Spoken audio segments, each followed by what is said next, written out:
Assalamualaikum warahmatullahi wabarakatuh. Saya Ilma Musdalifah dengan NIM 204105010039 Prodi Perbankan Syariah. Di sini saya akan menanggapi penjelasan dari Bapak Abdul Wadud Nafis mengenai konsep ekonomi makro Islam. Sebelum saya menjelaskan tentang apa itu ekonomi Islam, terlebih dahulu menjelaskan apa itu ilmu ekonomi. Ilmu ekonomi adalah sebuah cabang ilmu yang membahas dan mempelajari tentang perilaku manusia dan memenuhi kebutuhannya dan memuaskannya. Jadi, ilmu ekonomi itu adalah membahas bagaimana manusia itu memenuhi kebutuhannya dan bagaimana manusia itu memuaskan kebutuhannya. Misalnya seperti manusia memenuhi kebutuhan makan jika lapar, berobat jika sakit, dan bekerja untuk memenuhi kebutuhan ekonominya.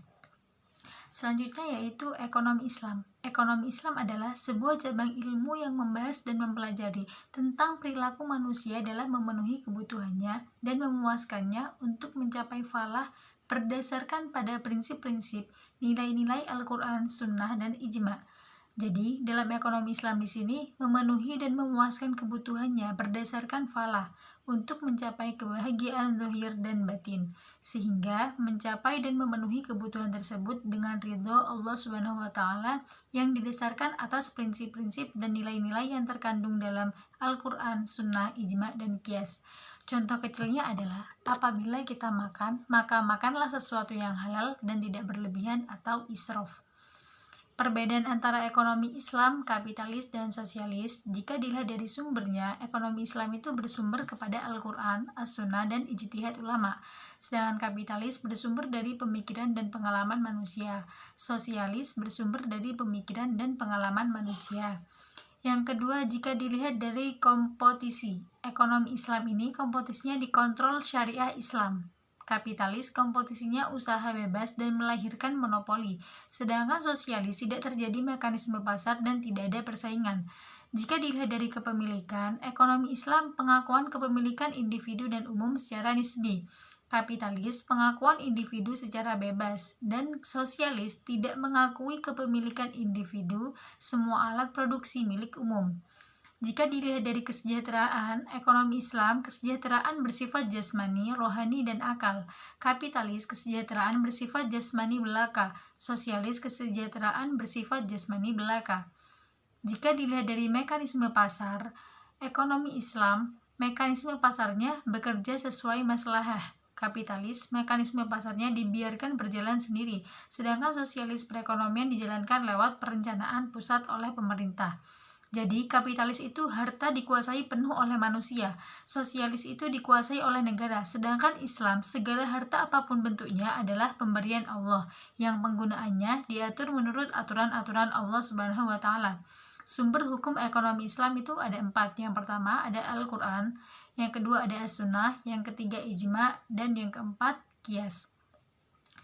Berikutnya dasar-dasar ekonomi Islam. Yang pertama tauhid, yaitu kita meyakini tentang keesaan Allah. Yang kedua as-sidqu dan amanah, yaitu kejujuran dan tanggung jawab ketika melakukan jual beli atau bertransaksi kepada manusia.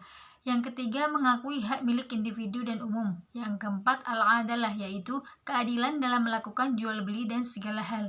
Yang kelima at-tawazun, yaitu keseimbangan antara kepentingan individu, rohani, ataupun masyarakat.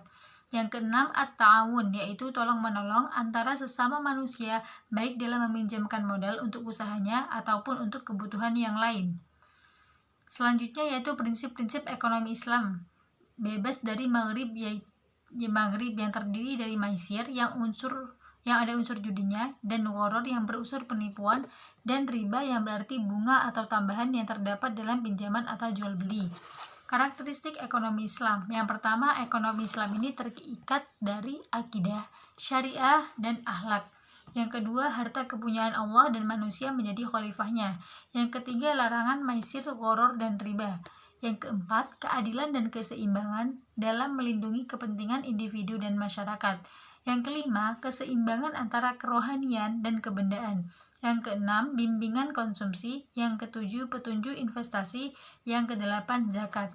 Jadi, dapat disimpulkan bahwa ekonomi Islam adalah sebuah sistem ilmu pengetahuan yang menyoroti masalah perekonomian, sama seperti konsep ekonomi konvensional lainnya.